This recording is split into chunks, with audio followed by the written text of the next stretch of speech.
Hi guys, this is the story of my abusive mother-in-law and my useless husband who didn't even bother to protect me.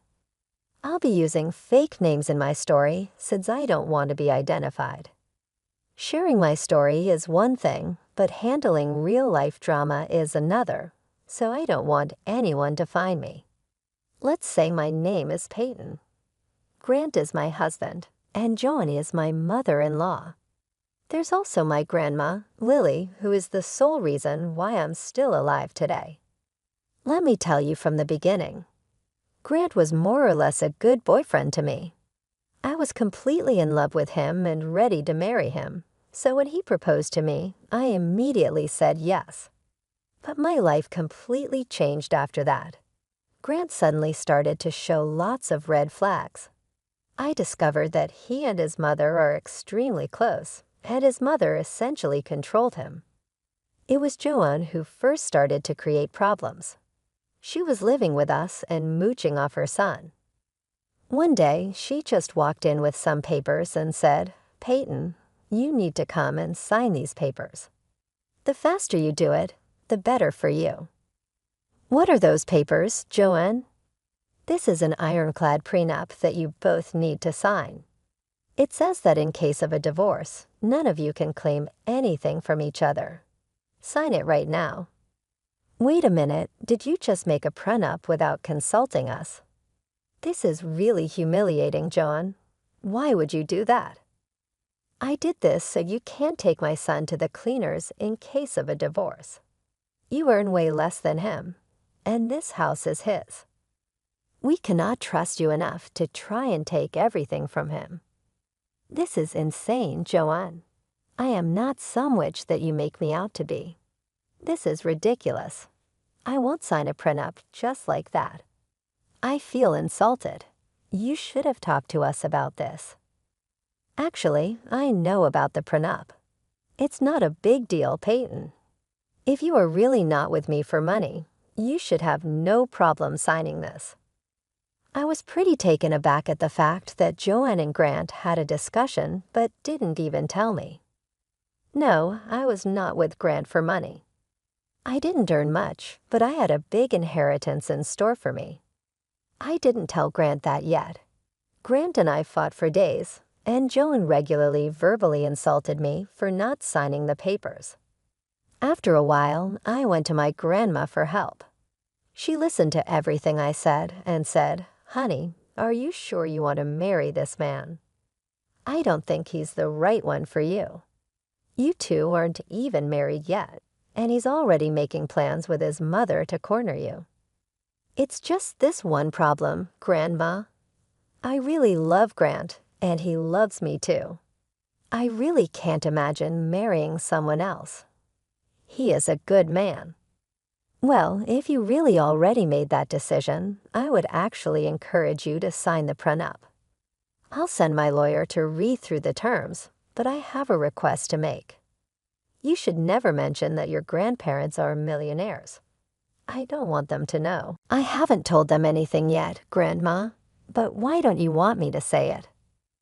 "I understand things better than you, Peyton. You're seeing them with rose-tinted glasses. Your grandfather and I worked hard to build this fortune. I don't want anyone to take advantage of you and steal your money. Grandma, you don't have to worry about that. I won't tell them anything since you asked me not to. Besides, Grant is a good man, and he will never do that. If his mother becomes too much, I'm sure he'll protect his wife. I was wrong. Grant was a horrible man, and his mother was much worse than I knew. I gave in and signed the prenup and later realized what a wise decision it was. As soon as we got married, Joey started to abuse me regularly. Even after signing the prenup, she verbally and sometimes physically abused me. I'm too ashamed to speak of the things she did, but I will mention one incident. This incident is important because it was the turning point of my marriage. One day, when I was home after work, Jonah came storming into my room with a smirk on her face. She handed me a big bag of clothes and demanded that I wash them. I didn't protest because I was used to this behavior. I knew that if I refused to do it, she would tell Grant, and then the two would verbally abuse me. It was a routine, so I picked up the heavy bag even though it was hard for me. While I was going down the hall, Joan tripped me and I fell. I hurt my ankle and screamed out in pain. Joan laughed at me and left. After putting an ice pack on my ankle, I called Grant. Grant, I fell down and hurt my ankle. Your mother tripped me today. I have taken her abuse for a long time now. You need to do something. She's crossed her limits. Don't make up lies about Mom, Peyton. She would never do something like that. You just want her out of the house and don't want to do chores. Stop lying and defaming my mom. I'm not lying, Grant. Please believe me. Don't waste my time, Peyton. Go back and do the chores my mom gave you. I don't want another complaint out of your mouth. Grant simply hung up on me. He never stood up for me and always acted like I was in the wrong. I didn't say anything because I didn't want him to leave, but this time I couldn't take it anymore. I just cracked. Actually, I was secretly seeing a therapist with the help of my grandma, so their abusive ways were becoming too much to handle. It was at this point that I knew I had to get out. What pissed me off even more was that Joan sent me some nasty texts saying how I deserved what she did, and that Grant would never speak against her. I was freaking mad. I made up my mind that I needed revenge. The opportunity showed up later. My grandma passed away. I was sad but relieved because she was in a lot of pain. I couldn't stand to see her in so much pain. I stayed strong, thinking that she had finally reunited with my granddad and was now free from pain. Grant didn't even help me, even a little, when my grandma passed away. He didn't even show up to the funeral or anything, but he got to know that I received $250 million as an inheritance. Yes, they were that rich. Grant absolutely lost it with shock. He was being extra nice to me. When we went home the next day, another surprise awaited me. Joan was at the foot of my bed, looking very sweetly at me. I was surprised to find her in my room, looking creepily at me. I honestly didn't know what to think of it. In my mind, I could see this coming, but still, watching my abusive mother-in-law change her face was starting to creep me out. I said, "What are you doing here, Joan? No one told me you were coming today. Hell, why were you staring at me in my sleep?" "Oh, I came early so that I can help you with the chores. I made you tea, and it's right beside the bed. I know how much you love tea, so I ordered a special batch for you. You didn't answer why you were sitting in my room when I was sleeping. Honestly, Joanne, it is creepy as hell. I was trying to massage your feet, Peyton. I know you hurt your feet while carrying my laundry that day.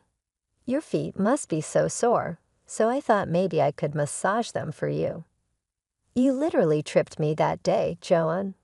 How dare you show up and try to massage my feet? Don't you have any shame?" No, you don't have to be so dramatic about that one. It was an honest mistake. I didn't know you would fall or that the load was so heavy. I already massaged your foot and made up for it, didn't I? You think massaging my foot will make up for the way that you have abused me? You are insane, Joanne. Get out of my room. I don't want to see your face right now. All right, I'll be in the kitchen making you breakfast. You don't have to worry about it anymore. I will take care of it.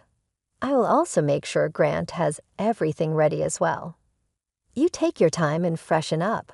Joan said that sweetly and left with a skip in her step. Her shift in attitude was making my head spin. Even when I was lying down, I felt like she had breached my privacy and was acting like a lunatic. Money can rarely make people do things, you know. Joan is solid proof of it. Grant must have told her to avoid my inheritance, which prompted her to make this visit a change of heart. But neither Grant nor Joan knew that none of them would get their hands on my fortune. I had made sure of that. I got out of bed and got dressed in my best set of clothes. It was my day of revenge, and I wanted to look my best. My therapy was working very well, and I finally had the confidence to stand up for myself. I went down to the kitchen with my bag and towel. It had some important documents that I needed to send out today. I guess you can tell what I was about to do. I found Grant with Joanne in the kitchen. They both looked very happy and were whispering something to each other. When they saw me, their smiles just became 2 times wider. Grant drew the chair out for me while Joanne sat about fixing me a plate. I said, "Why did you make breakfast today?" "I would have done it by myself. You didn't have to trouble yourself with it. Grant hates it when you do something in this house." "What nonsense." "I'm happy to do this for you, Peyton." "It's not a big deal," Joan replied. "Yes, it's just breakfast. My mom can do this for you. You don't have to worry about any kind of work from now on. Once we sell the house and buy a mansion, I'll look for a housekeeper. Till then, my mother can look after all the chores. I'll help her out too. You think buying my medicines is a waste of money, but suddenly hiring a housekeeper is cheap for you. Also, how do you plan to buy a mansion? Been robbing a bank recently? Don't be ridiculous. We have plenty of money to do everything now. You just got a huge inheritance from your grandmother." Yes, Grant is right. Finally, we are millionaires now. We don't have to worry about money anymore. Your inheritance would be enough to last us a lifetime. We can do whatever we want now, Joan chimed in. Yeah, I've been thinking about quitting my job. I was getting burnt out at this place anyway. Maybe we can take a vacation and have some fun. What do you say? Grant added. I started to laugh very loudly at what they said. I couldn't believe my ears. It has been like 1 day since I received my inheritance, and these two have already started to make plans. They really think that I would just hand them over the money and let them do what they want.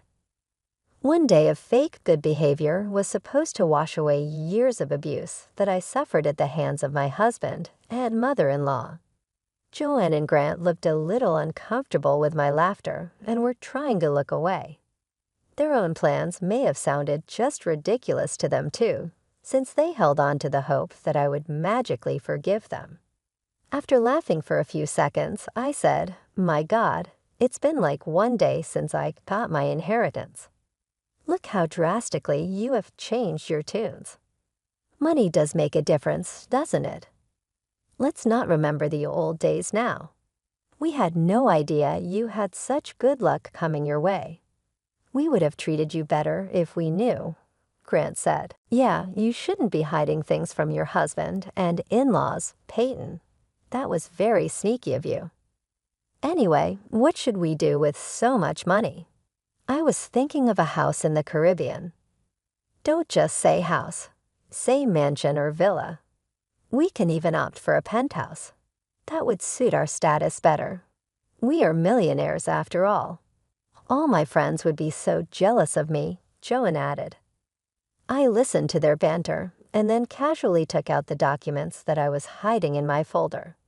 Joan and Grant looked expectantly at me, as if I was giving them papers saying all the money was theirs now. But they were in for a shock. I held the papers in hand and said, I would like to correct you there, guys. We are not millionaires. I am a millionaire now. The money is mine, and I got it as my inheritance. Yes, you did get the money, but we share everything. We are married, after all, so you should be sharing your money with me, Grant said. Yes, and as your mother-in-law and only surviving family right now, you should share the money with me as well. We are family, after all. You are my daughter as much as Grant is my son, Joan said. It's ironic how I have suddenly become your daughter, Joan. Till about yesterday, I was just the witch your son married. Anyway, you shouldn't get so carried away. We won't be family anymore, not that we were ever family anyway. What do you mean, Peyton? I'm your mother-in-law, so I am family. How would you be my mother-in-law when I won't be married to your son anymore? If Grant loses his husband's title, you'll be less than nothing to me. What is the meaning of this, Peyton? Why won't I be your husband anymore? What is going on? Well, I have filed for divorce. I did it the day after my grandma died. I won't be staying with you anymore, Grant. You're a terrible husband and don't deserve to be one. Saying that, I threw the divorce papers on the table. Grant and Jan both read the papers to check if I was speaking the truth.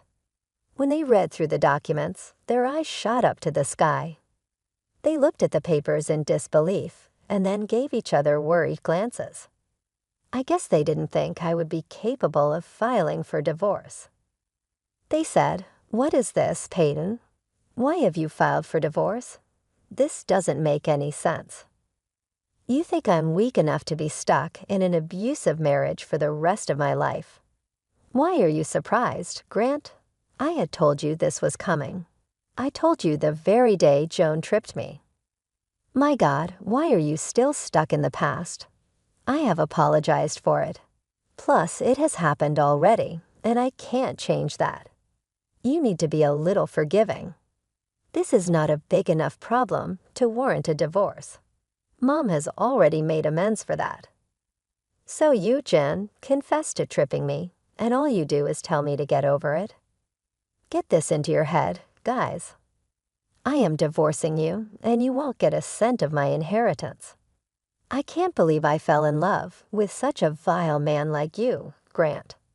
I'm ashamed I tried my best to impress a monster like you, Jan, but this abuse ends now. We are definitely getting a divorce, and we can do this the simple way or the difficult way." Suddenly, Grant and Jan looked very pissed at me. I guess they didn't like the fact that I called them out on their behavior. They knew that since I filed for divorce already, I was dead serious. It wasn't a threat to make them do what I wanted. They were now willing to follow my wishes anyway, since I had lots of money. They said, "What's the use of divorcing me, Peyton? You have more money than me because your inheritance is our marital asset. I will get half of it anyway. You might have half, but most of it will be spent on the lawyer. God, did you forget about the prenup that you and your mother forcefully made me sign? I'm sure my dear mother-in-law can remind you of it. She was adamant we sign a prenup." It suddenly dawned on them that they had screwed themselves over back then. They had no idea that I would somehow become a millionaire. They wanted to protect themselves because they knew no sane woman would stay with them after their abuse. The prenup was a way for them to abuse people and not have any consequences for it. But this time, they just played themselves. They dug their own graves. They said, the prenup was a long time ago. I'll talk to a lawyer and find out what we can do. We won't let you walk away with all that money. Yeah, you are doing this to threaten us. You can't do anything to us, Peyton. We will take your money and do what we please with it. So I take it that you will try and fight me in court. Oh, don't worry, Peyton. We will make this hard for you. You can't just decide on your own. I'll fight you in court. You can't get divorced without my signature, remember that. Really, Grant? So you will intentionally make the process difficult for me? Well, that's not an issue. I'm prepared for everything. I have some ammo of my own. What do you mean, Peyton? Joan, remember how you confessed to tripping me and abusing me in texts? Well, I will use them to file a report to the cops. That would be a fun event, won't it? No, you won't do that. You won't do that to me. That is impossible. I'll delete all the texts. Don't worry, Joan. I have all the texts saved and sent to some of my friends. Trust me, I'm perfectly capable of reporting you to the police. In fact, I can also show how Grant knew and didn't do anything to save me. It'll be a downhill battle for you in divorce court. Joan and Grant immediately started to hound me with apologies. They forgot the fact that I had the power to put Joan in jail. They thought I had let go of the incident, but I was just biding my time and using this for the right moment. Joan and Grant were in deep trouble. They were unsure of what to do. I took the divorce papers with me and left the house. I would collect my things the next day. Grant and Joan tried to stop me and said, "Don't walk away from us, Peyton. Let's sit and have a conversation about it. We can deal with the situation like adults and not make any rash decisions." "Yeah, you have to stay here anyway. Where will you go? Let's talk about it." "I'm moving into my grandmother's house. It has already been transferred to my name. I will be living there and waiting for Grant to decide on the divorce. I'm taking the papers with me so that you can't damage them and make me file again. As for my things, I've taken pictures of everything. Don't even think about damaging or getting rid of anything." Grant and Joan went on trying to stop me, but I had already called a friend who was waiting for me outside.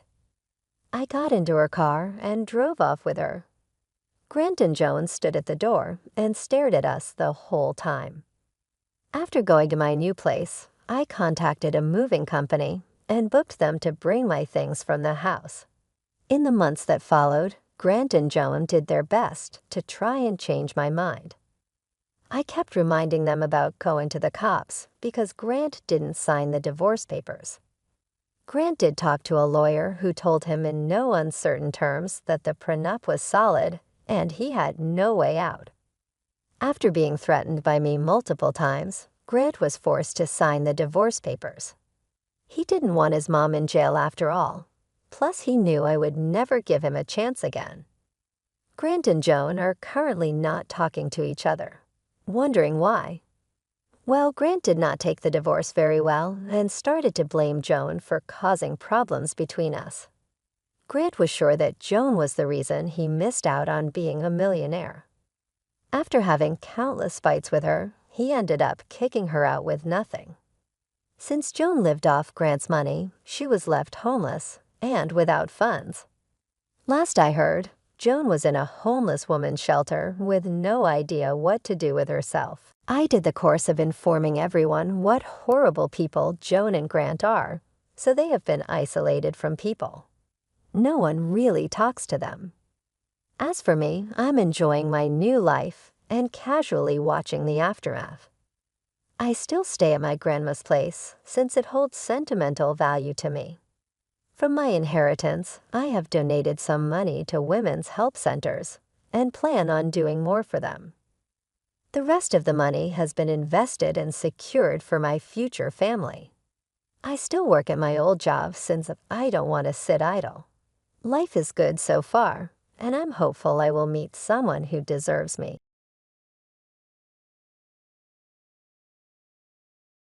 My hand trembled as I held the phone, listening to my sister's smug voice through the speaker. "Thanks for the brilliant idea, sis. I've already got investors lined up. You should be proud. Your invention is finally going somewhere." My name is Olivia Chen, and at 32, I had just discovered my sister Amanda had stolen my life's work. A revolutionary water filtration system I'd spent 3 years developing in my garage. The worst part? She'd found my prototype and research notes while helping me move apartments last month. "You can't do this, Amanda," I said, keeping my voice steady despite the rage building inside me. "That filtration system is my work. Every design, every test, every failure and success. It's all documented in my research journals." She laughed, the sound sharp and dismissive. "Oh please, sketches in a notebook don't mean anything. I've already got the provisional patent application ready to file. Face it, you were never going to do anything with it anyway.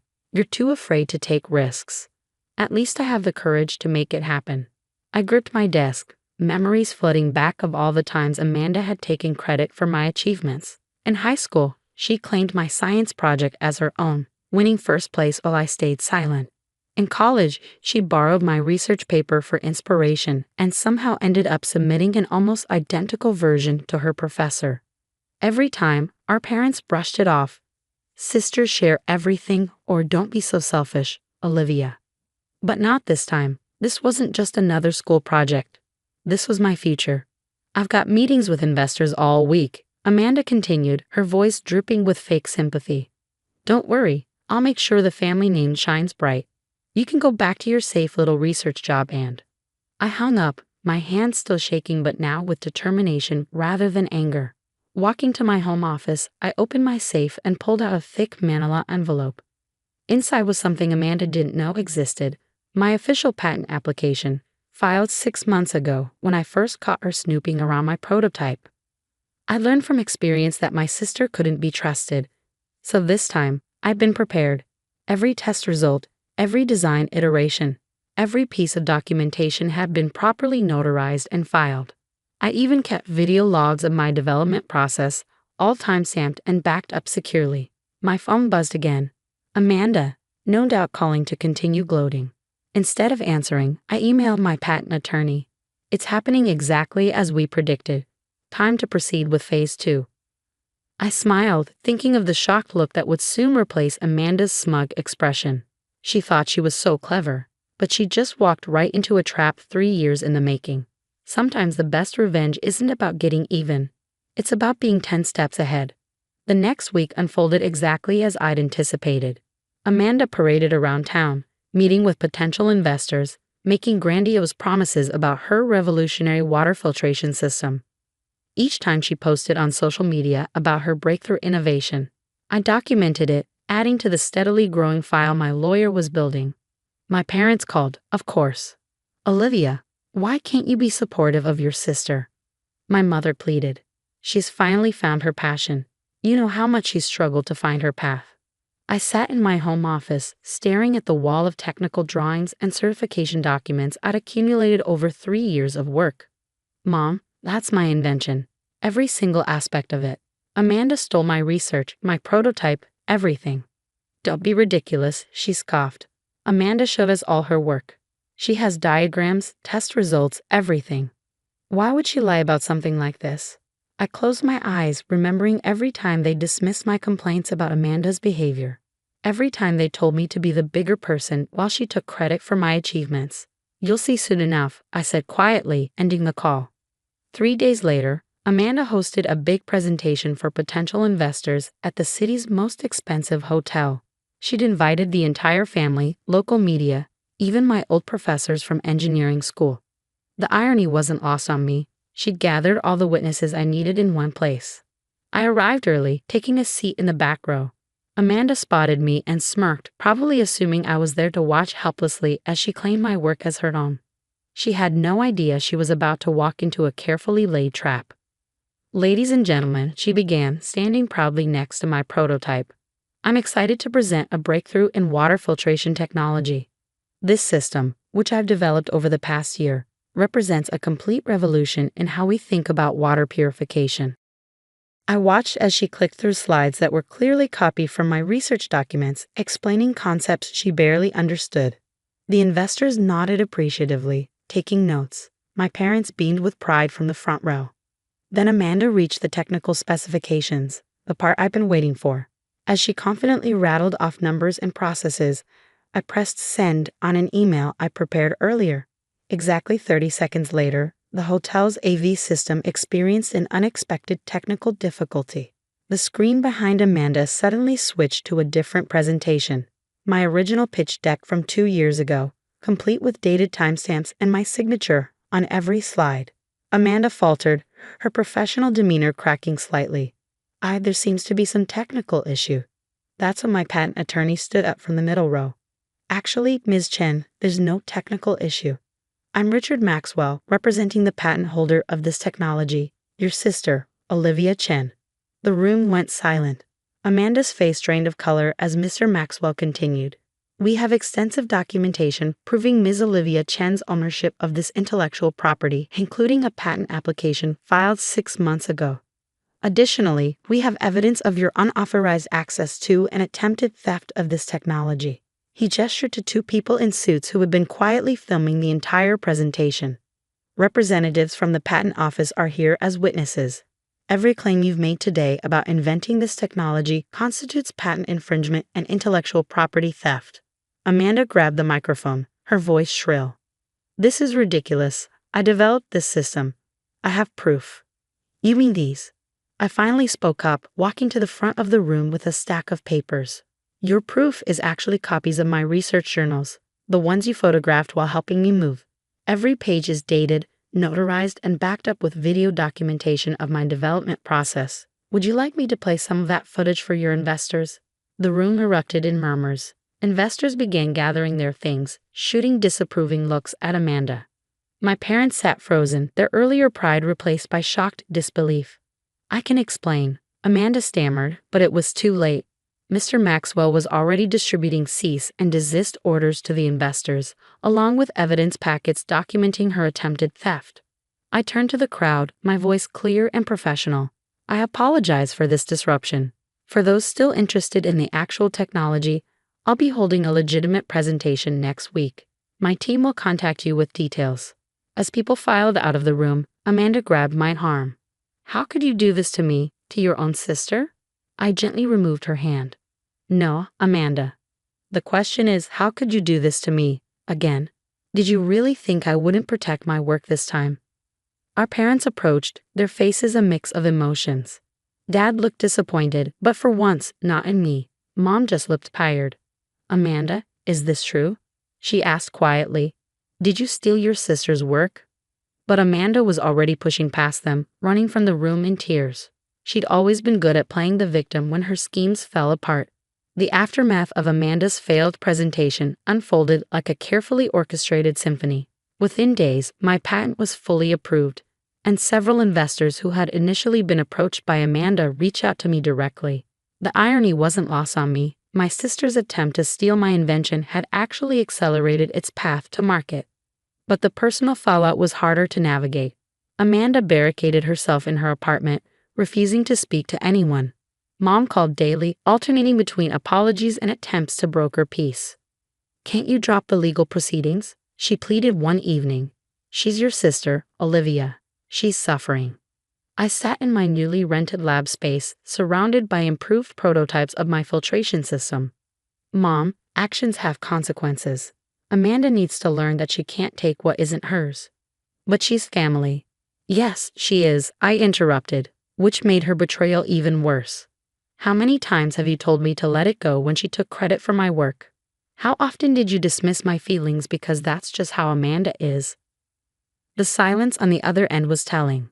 Dad, surprisingly, took a different approach. He showed up at my lab one afternoon, looking older than I'd ever seen him. I owe you an apology, he said, examining my latest prototype. We failed you, Olivia. We enabled Amanda's behavior, made excuses for her, and taught her that she could get away with anything. Tears pricked at my eyes, but I kept working, adjusting a valve on the filtration unit. Why was it always my responsibility to keep the peace? Because you were stronger, he admitted. More capable. We took advantage of that, expected you to be the bigger person. It wasn't fair. He picked up one of my technical journals, flipping through pages of calculations and diagrams. This is incredible work, by the way. I'm sorry I didn't see it sooner. 2 weeks after the presentation, Amanda finally reached out, through her lawyer. She wanted to negotiate, to find a way to collaborate on the project. My response was simple. She could either sign a legal admission of her attempted theft and agree to cease all claims to my invention, or we could proceed with a full lawsuit. She chose the former, though not without attempting to spin the story one last time on social media. But my documentation was too thorough, my evidence too complete. Her posts only served to make her look more guilty. The real surprise came during a family dinner a month later. Amanda showed up unannounced, looking different, humbled, perhaps. I've been talking to a therapist, she announced quietly, about why I do these things. Take what isn't mine. Try to be you instead of finding my own path. I continued eating, not ready to offer forgiveness just yet. I'm not asking you to trust me again, she continued. I know I've destroyed that, but I am sorry, Olivia, truly sorry. Looking at her, I saw something I'd never seen before. Genuine remorse, not just regret at being caught. Thank you for saying that, I replied carefully.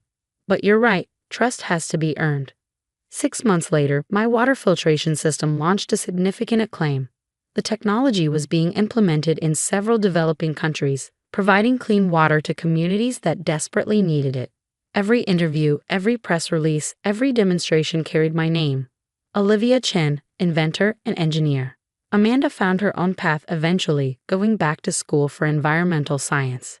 Sometimes she'd send me articles about water conservation or sustainable technology, not trying to take credit or compete, just sharing information she thought I'd find interesting. Mom and Dad came to every demonstration, every award ceremony. They'd finally learned to celebrate my achievements without trying to share the spotlight with Amanda.